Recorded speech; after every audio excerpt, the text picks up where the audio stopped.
Alright everybody, we're back with another computer video. So, last video I made, it was about my new graphics card.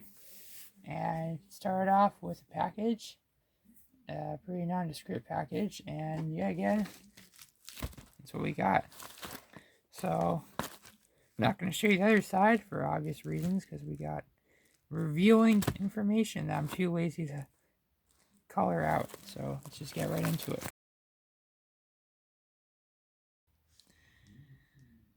So this is a computer processor, but what is it?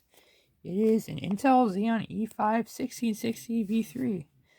So another Xeon processor. Why do I have this? Didn't I just make a video like last year about getting my computer and a new processor for it? Well, that processor is working pretty good, but I found some tasks it left a little bit to be desired. So, for example, in Minecraft, which is a game I play a lot, I have quite a bit of a hard time running the newest version of the game. And Minecraft is a game that likes a lot of single thread performance. And obviously that processor only runs at 3.4 gigahertz, so it's not, and particularly it being a little bit older, it's not going to have the best single thread performance. So I was back a little while ago, I was watching this video by the Good Old Gamer where he showed off the CPU called the i7-5960X. And it was this 8-core Intel Haswell CPU that could be overclocked, and it had extreme performance in gaming when you overclocked it. It could even rival the Ryzen 7 5800X. And in a couple of games actually beat it. So I was like, okay, that's pretty crazy. So when I was having these problems, I was thinking, that CPU is on the same platform as the one I have. So that led me to buying this. Now this is basically the same thing as the 5960X, except it's the Xeon version. But all the specs are the same. It's got the same clock speeds also unlocked, so you can overclock it. And that's exactly what I'm going to do. Now, besides that, what is different between this and the one that's already in my system? So there's only actually two differences. This has a higher base clock speed of 3.0 gigahertz versus 2.6 on the 2640 V3 that I have in my system. It also has an unlocked multiplier, like I said.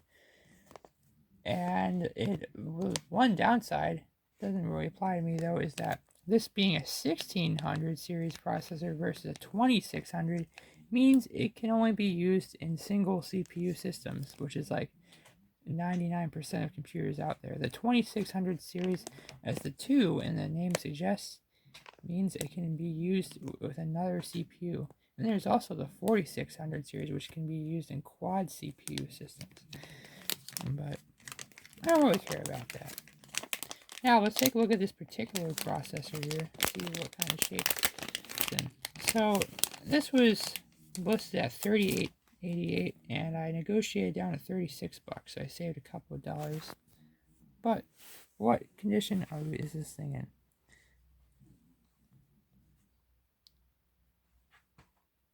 It's used, by the way. Obviously, that's one. It definitely has thermal paste left on it. I don't really care that much. I mean, you could clean it. I mean, it's not. I don't really see any scratches or anything. Well, actually, no, I don't see anything. And this is an L batch CPU. It's got this L right there. Focus. Now, there's an urban legend that says that the J batch is Intel CPUs, the Intel Haswell CPUs are better for overclocking, but I don't know how true that actually is. The Good Old Gamer, for example, I was watching, he had an L batch 5960X like this CPU. He got his to 4.6 gigahertz at 1.2 volts, which is pretty good. Now, I've actually never overclocked before. So it's going to be an interesting adventure. So, yeah, let's get right into installing this in my computer. Now, I don't know if I'm going to do this right now. This might be a little while later. Because, like, I don't know if I really feel up to it. I just got this thing in the mail, but I did want to show you it. So, we're going to cut ahead to the future. Alright everybody, we're back a couple of days later with my computer open and we're ready to perform this upgrade. So actually, one thing I had to do before this was I had to remove the modded BIOS I had on here because what's modded about it is that it has CPU microcode removed, so I could do the turbo boost unlock for the processor I had in here before. If you haven't seen that video, you should go watch it. But I need to remove that to use the 1660 V3 because it's an unlocked chip, and I guess you need to have a BIOS with all the microcode to be able to use this. So I installed a stock BIOS back onto it, and now we're ready to get going. So it's going to be interesting to see. I've only had the one in here for a year. See how well the Arctic MX4 held up. It should have held up pretty good because it's, pretty well-known thermal paste, so it's supposed to be pretty high quality. So I guess we're going to see what my experience with it is like. Let's get going. We got everything ready to start, so I'm going to start unscrewing stuff.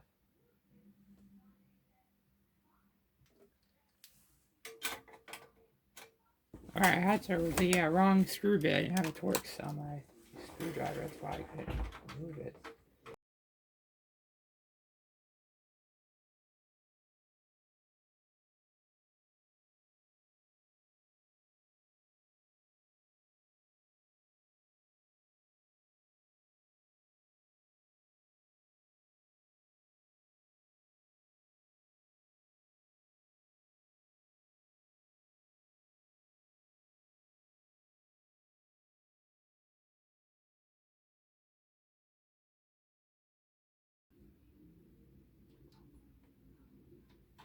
There we go. Okay. Oh, that was has a lot of missing. All right.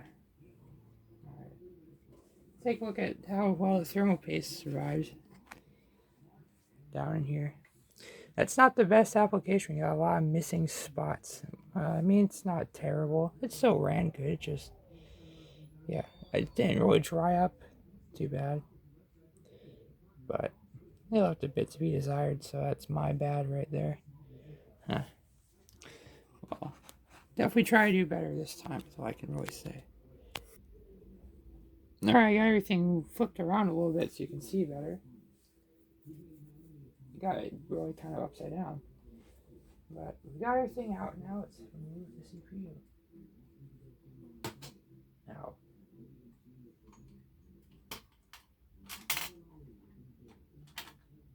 and there it is. 1 year of service inside this computer.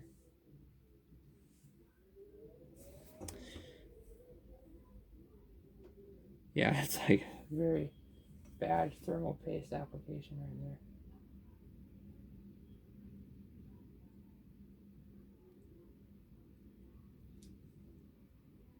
.2640 V3. Again, 8 cores, 16 threads. Same amount as the one I'm putting in, but this has the lower speed. 2.6 gigahertz base clock. And no overclocking on this guy. Finally ready to do this, so I just want to make sure it was clean. So when you're installing these processors, these LGA 2011 V3 processors, all you need to remember basically is the text goes upside down. So just put it in like that and drop it in. Don't, sort of drop it or push it in, just like see it in there, just place it and it's fine. For other Intel processors besides these, they all just go straight up. And AMD ones, the text faces to the left, I'm pretty sure. But I know the general rule people follow though is the triangle that aligns with the corner of the socket. So that's another way you can do it as well. Now we're going to actually seat it in. So, oh, oops, I need to do the left one first. My bad. Stop being stupid.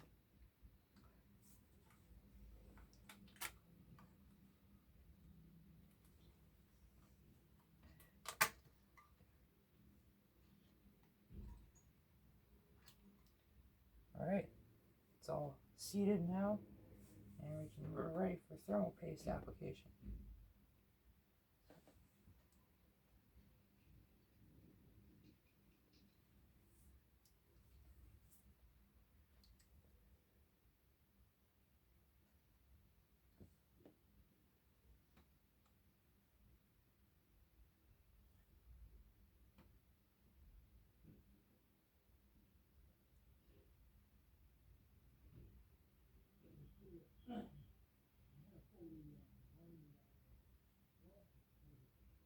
Probably a little more than that.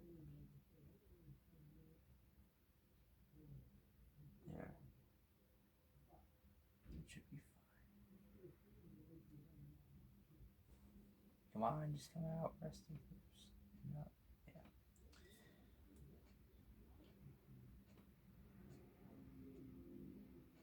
Might be a little bit small, but I'm not gonna mess around with that. Yeah, it should be fine actually. Alright. We don't want to move the computer around really for the recording.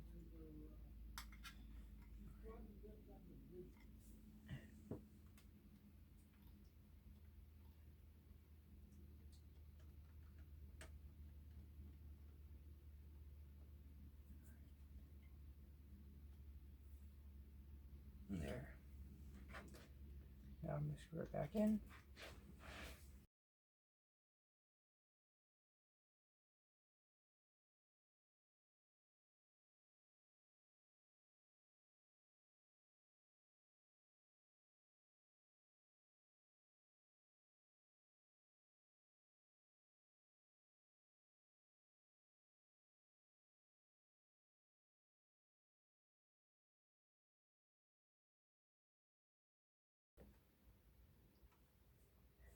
Pad on correctly.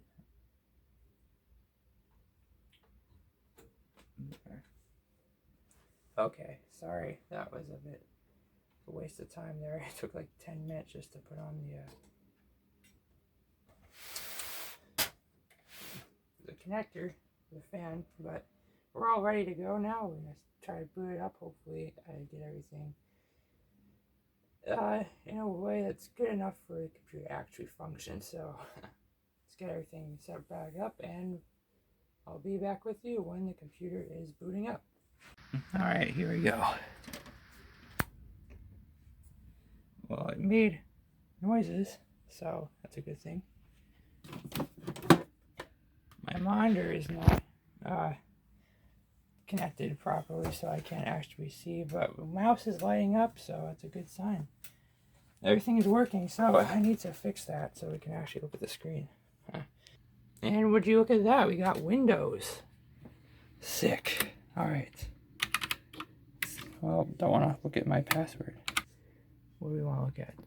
Device Manager, probably. Or no, let's just look at System. Why not?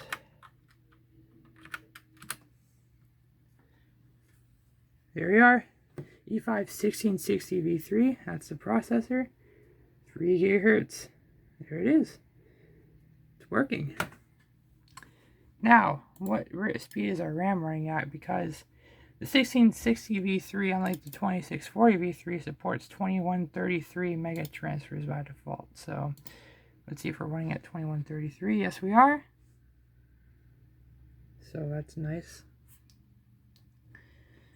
And what kind of temps are we getting? Because I always am kind of, after that, looking at how I applied the thermal paste on the old CPU that was in there, makes me not feel super good about myself, to be quite honest. We got hardware info 64. Let's take a look. Sensors on.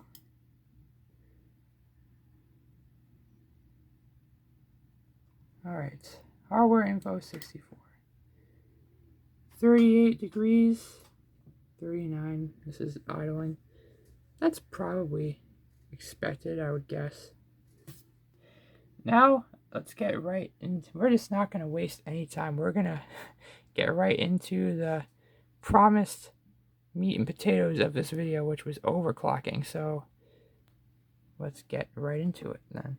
Intel Extreme Tuning Utility is what we will be using to overclock. Now, it might not let us initially. We might have to do some stuff. Like, we might have to download this program called Throttle Stop that will let us do it. Well, it is allowing us to adjust the power limit, I guess. It's not letting us mess with the clock speed.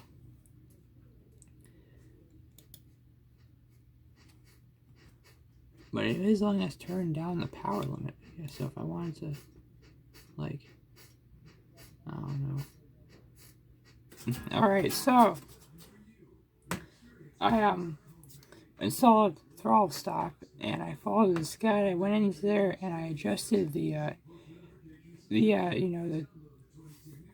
clock speed of the CPU, but the guide said that it was just unlocking the limits for it, wasn't actually changing it in Throttle Stop.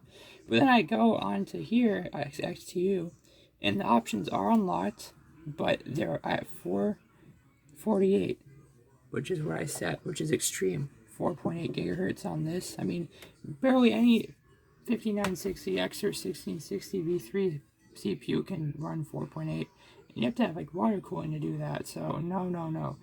I set it at 36, just a modest overclock from 3.3. We're going to see if we can do that.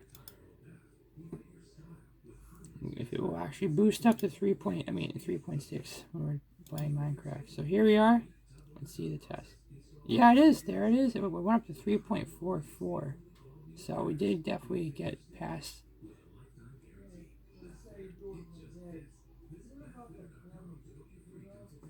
Alright, let's take a look. Are we running at? I don't think we got to. I think we only got to 3.29. We'll have to look. Okay. Actually, no. So we are getting to 3.48. It's 3.5. So I don't know if we're hitting the power limit or what. But it doesn't want to. So we got to 3.5 gigahertz, but it's not boosting any higher than that. Which is kind of odd. Until I go into our world. I want to look at the temps here. 74 already. And we're not even, we're running at 77. 81, okay, that's a little bit dangerous there. I think we might want to, if it...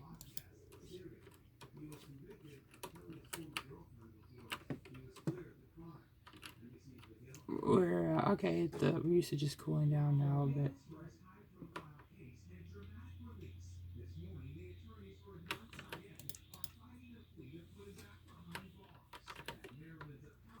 So, I don't know if I want to go any further because this is some pretty high temps. So I'm going to take a break from this today.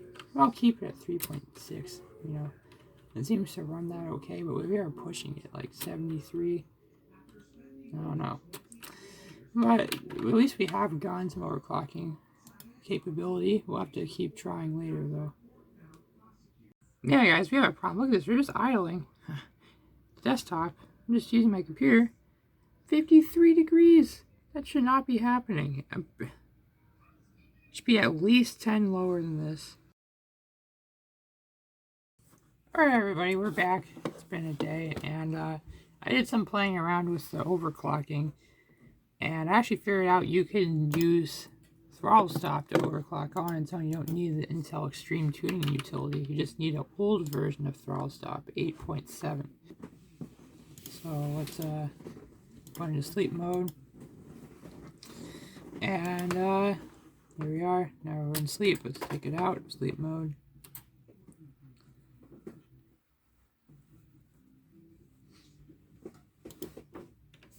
Okay. So here we are in Throttle Stop, and you can see we got 37 multiplier. So we got to turn off and turn on, and then it should apply our overclock. So to test it, we got to run some sort of application to see sure the CPU can boost up to 3.7. So I don't know, go play freaking IO game or something, sort of IO. 3.28. Okay, we're not boosting. So sometimes I find when it doesn't unlock it, what you gotta do. I'm gonna check the settings just to make sure. Okay, everything is there. I find if you go and set the multiplier below the stock speed, like 29 or something like that, and then you bring it back up to 37. Then it will actually start to work. So let's try playing our game. This might not be intensive enough to make it boost.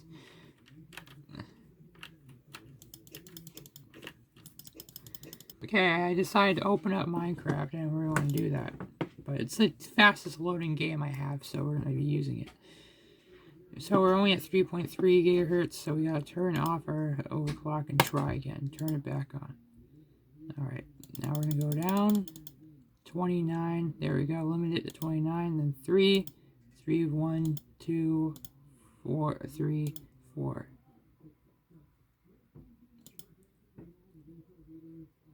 Yeah, it's just not it. It's not going up. Okay, there we go. I just went up to 3.6. So our clock is working now. I'll zoom in on the... You can't zoom out in this mode? Okay, well, there it is. 3.69 gigahertz. So we are now running our overclock. And it is staying at 3.69.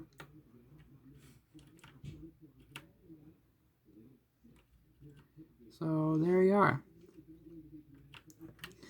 So we are now overclocked. It takes some messing around. But we've gotten it to 3.7 gigahertz. Now one thing I want to see, can you BCLK overclock on this? I don't think you can. You cannot BCLK overclock, it doesn't do anything when you click on that. So. Alright, what we're going to do is we are going to try to increase the voltage a little bit. I'm going to go look up what I need to do because I'm a complete noob when it comes to overclocking. And I don't want to just, push things. I don't want to be stupid. I've already made it crash a couple of times, so. But I think what I'm going to do, I'm going to try putting it at 1.1 volt because the max I was comfortable running is probably 1.2. I was hoping I would just have to raise it to 1.1 to get 4.5 gigahertz. That was my original goal. But that seems unrealistic because we can't even hit 3.9 at the stock voltage on this chip. It might not be the chip too. It could be just the motherboard. But I don't know. It should be at least able to go to 4.0. But whatever the second, if I was to go here and change this to 3.9, if I did two more clicks on the right arrow, it would crash. And I know that because I did it yesterday. So I'm gonna look up some overclocking guides on the interwebs and just some general information about increasing voltage, and that's what we're going to do. And then we're going to try to get to 4.0. That's my goal for today, is to get to 4.0. Maybe somehow we'll get to 4.5. I don't know how it's ever going to happen, really, but we'll see. We can at least get to 3.7 right now, so. Max power, 90 watts. Really? Already? We're only using 90 watts? I was just playing Minecraft. I mean, I guess I was loading all the cores at one point, so. So looking at core temp, we can see the CPU is already running at 1.1 volt, which is, I'm pretty sure some of them run at 1.0, so we might have a hot CPU we're dealing with here. So let's try increasing voltage just a tiny bit. Okay, voltage, we'll do 1.1. So now let's try increasing our overclock and see what happens. So we got the max at 39. We're going to try to go to 39 and see if we can not crash. So 38 is the first thing we're going to do. And I've got it to run at 38 before just fine. So now 3.791. Okay. 39. There you are. No crash right away. We're not actually running at 39, like the CPU's not doing, there's no cores running at 39, but the setting works without it crashing, which is what different. So there we go, increasing voltage appeared to help, but we gotta actually try something out that makes it go up to that speed. So here we are, 3.78, 3.84, so there you go, 3.9 gigahertz is now stable at 1.1 volt. Well, it's not stable, we're just able to run for a couple of seconds, so that's better than before, but okay, game's open. Again, Minecraft is a CPU bound game. It might not be the best example, but it's what I have, and it's what my use case is. So if it runs my games, then I'm happy with it. So we're running at what? We're still at 3.9 gigahertz. Cores are running at a good temperature, pulling about 75 watts, which is but it is jumping around. Like, it was just at 101, and then it went down to 70, so I don't know what that's about, to be quite honest. We're able to run the game without it crashing, at least momentarily. So we were able to do 3.9 gigahertz. Let's see if we can do 4.0. And back to melting the CPU. Okay, we're gonna press the button. 4.0 right now. Oh, I have to actually increase the setting to allow me to do it. So, I'm gonna go 41. Now we're gonna increase it. There we go. It's set at 4, so we now can do 4 gigahertz. Or not. No, we can't. We can't do 4 gigahertz. So that's weird.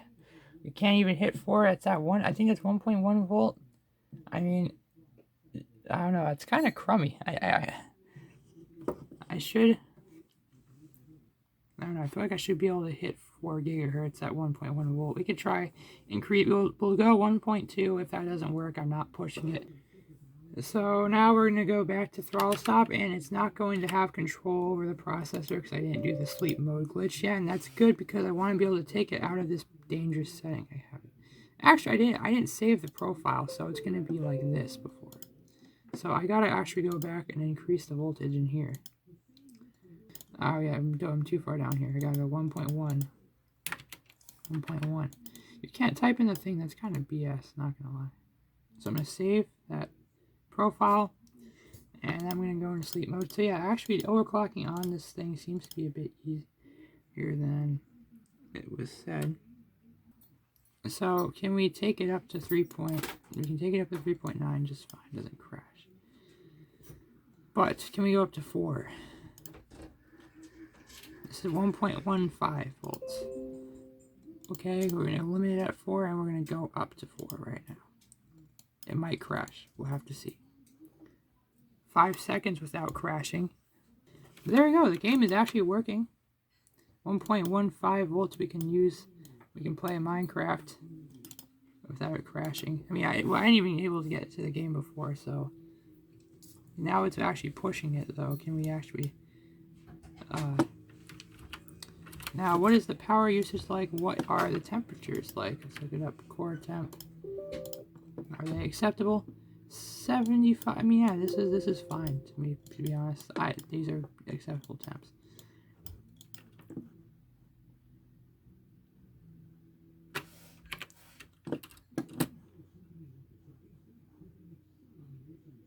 Can we? Is there any more left in the tank? Well, actually, let's try doing a CPU-Z benchmark. Let's look at the kind of scores we get at 4 gigahertz. All right, CPU-Z. Can we run this program without it crashing? All right, 3990 megahertz. There we are. Okay, let's try running our benchmark. Let's see if it crashes. Look at that, 4300 multi-thread score. And you can hear that fan ramping up. Let's look at the temps. It must have been pretty high for at some point there. 439 for the single thread score. It's definitely an improvement. Let's look at a stock one of these processors, which is we got represented actually. The i7-5960X, again the same CPU. Or about, I don't know, 70 points higher in single thread, which is definitely, it makes a difference in games. And a crazy amount better in multi-thread. Only thing is, the fan really goes crazy. It will go up to 42 on this to allow us to go to 4.1. So we're going to try to set it at 4.1 now. So 41. I have set 41, 4090 megahertz. It might crash again. We'll have to see. So it appears we got a crash. I tried opening up Minecraft. The launcher did not open. I clicked on it again. Now the system is frozen. Hey everybody, here we are. And it's now the third day of me trying to do this.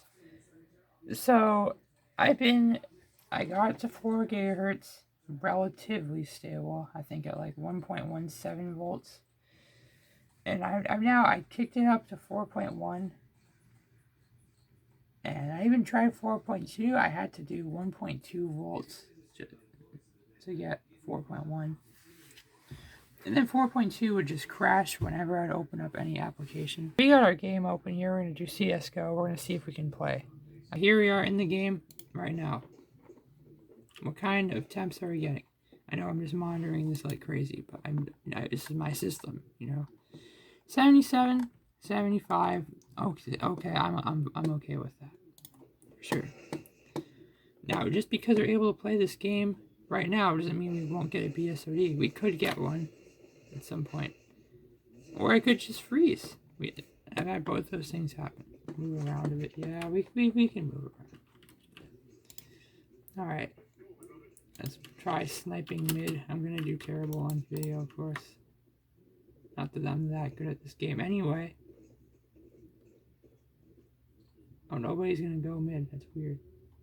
Oh, no, but someone went. I didn't pay attention there. Oh, shit. Where the hell? Oh, this guy's just rushed long doors. Bro thinks I'm an Akinator. Well, you're on video now, so. Minutes of gaming, we are actually in the 80s now. 82 on one core, 80 on another core. So that's not that good.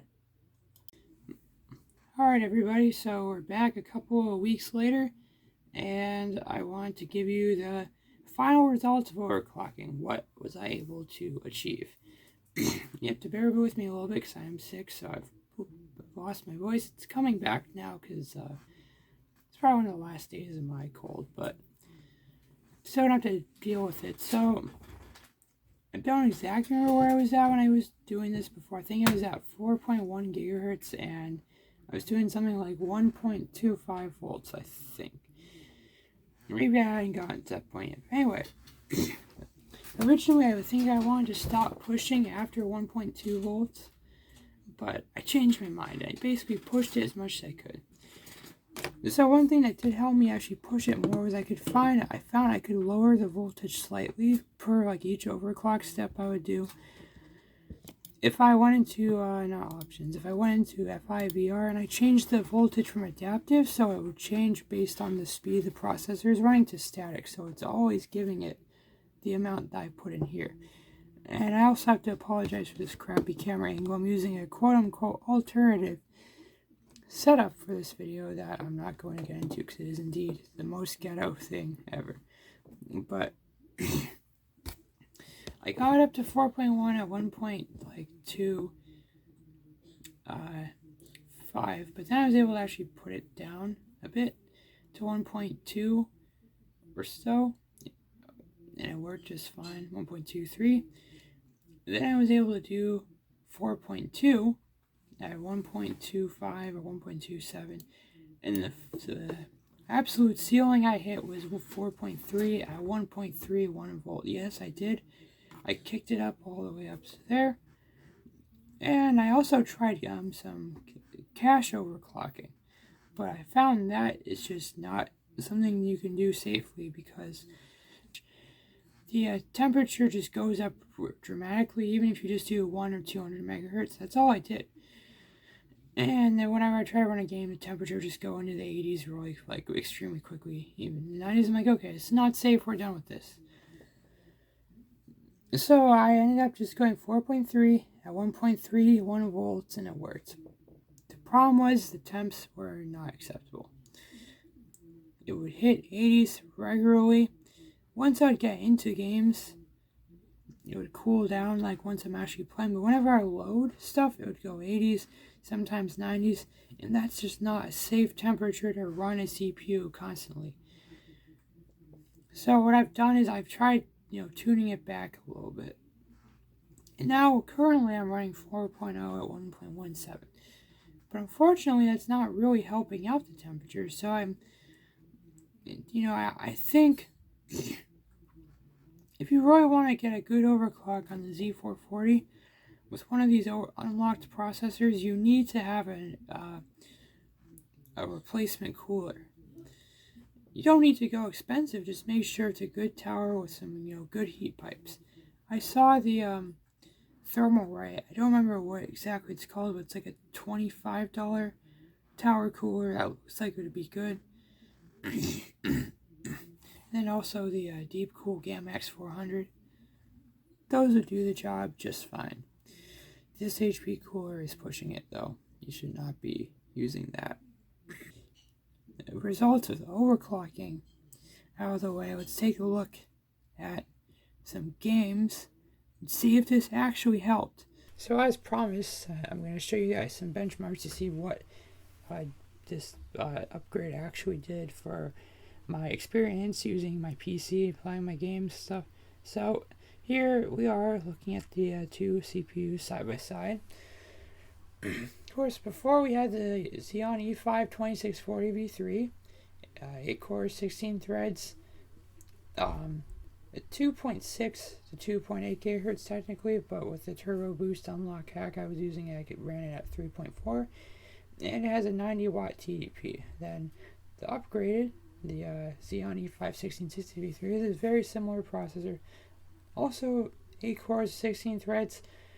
The clock speed on this goes up to 3.3, but we're running in the benchmark a pretty solid overclock at 4.1 gigahertz. I didn't want to run it higher during the benchmarks, even though excuse me, even though I know I can, because I didn't want to run it at a very hot environment. And we'll get to that in a little bit. And it's, as you can see, it's got a much higher TDP of 140 watts. And also, I didn't mention that both these CPUs have 20 megabytes of level 3 cache. So we're only going to be looking at 2 games here, because these are 2 pretty CPU intensive games, and I think it will give us all the information we really need to know. So here we are in CSGO, same settings as the previous benchmark video I did with the RTX 3060 Ti graphics card. It does too. Maximum settings. Probably not the best idea for a CPU benchmark, because you want to obviously try to push the highest frame rates possible so you're not relying on the graphics card. But CSGO, is not the most GPU bound game. So even when you, actually it was very much not GPU bound, even at max settings, it's like 50% GPU usage with like a 3060 Ti, so. But besides that, we definitely do see an advantage here for the 1660 V3 288, average 167, 1% low, and 111.1% lows, which is a very good increase all around. If you look at the 2640 V3, about, I would say around 30 to 40 FPS more on average, no matter what metric you look at, which is good. It's not a crazy increase, but when I'm playing the game, I push it. It's in the 300s regularly, which it's not with the 2640. So it's pretty good uplift. And if you put the settings at low, like lots of competitive players do, you'll see a bigger change than that even. Okay, second game we're looking at is Minecraft. Same world seed with both CPUs. We're using Optifine, 16 chunk render distance, 5 chunk simulation, and boy, what a difference more single thread performance makes in this game. I mean, just look at this. Basically double the average frame rate, even more than double, 1% and 0.1% lows, 500 FPS average. I mean, just look at that. So the actual experience playing the game, what does it do? It's definitely much better. Instead of having choppiness and like stuttering every time you move around, it's once every about 5 seconds or so. But then besides that, you get smooth gameplay. Now it is still kind of annoying to me. These numbers on the surface look great, but still you don't get smooth frame times in the game. So it's not perfect. It definitely is a major improvement though. It does show that I was right about what problem I was having, that it was indeed single thread performance, because overclocking is what's going to increase that. Alright, here's the definitive proof that I did hit 4.3 gigahertz. As you can see, we got CPU Z 44291 megahertz because the base clock of the system is 99.8 instead of 100, as you can see. So when you set the multiplier at 43, it goes to 4.291. It's basically 4.3 though. And you can see the voltage. We had to massively increase voltage. To do this, we had to do 1.31 volts. And like I said before, this is not safe, so I did not keep it at that speed. Now, I don't even know if I ran a benchmark at 4.3, so it would have been stupid, but I did run one at 4.2. And here was the result I got. So the single thread was very good. It was 471. This is about 100 points better than it was with the stock speeds. With 4.3, I got like 493 at the single thread. Now the multi-thread should be better than this. It should be like 4300, I'm pretty sure. The reason it's not is because of the power cap I put on. It would start power throttling when it would utilize all the cores.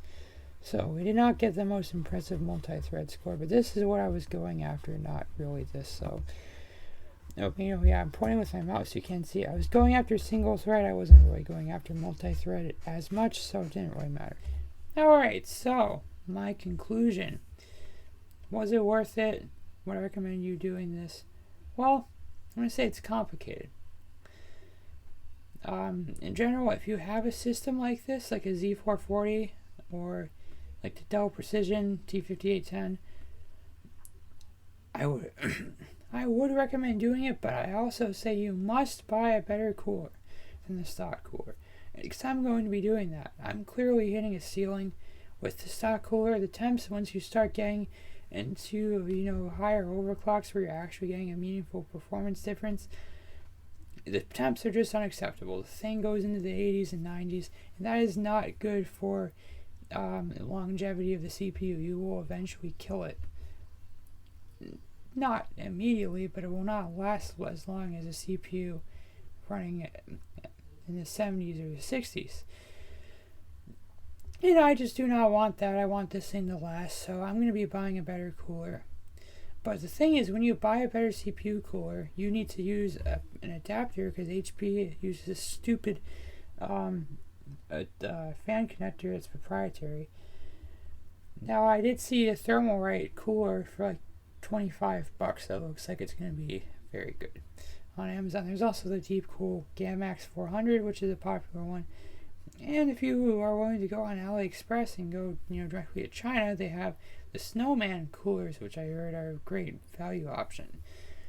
But like I said, you're going to need to put some work in to make this upgrade worthwhile. And I'm probably going to do another video about the system itself. But I would say if you have a little bit of money, you want to assemble a budget gaming rig, I would probably, to be honest, if you have a little bit more, I would try to go with like an i3 12100 or Ryzen 5 5600 with like a baseline motherboard, because you're not going to have to play around with overclocks. You're not going to have extremely high, you're not going to have a machine that's hard to cool. You're not going to need a good tower cooler.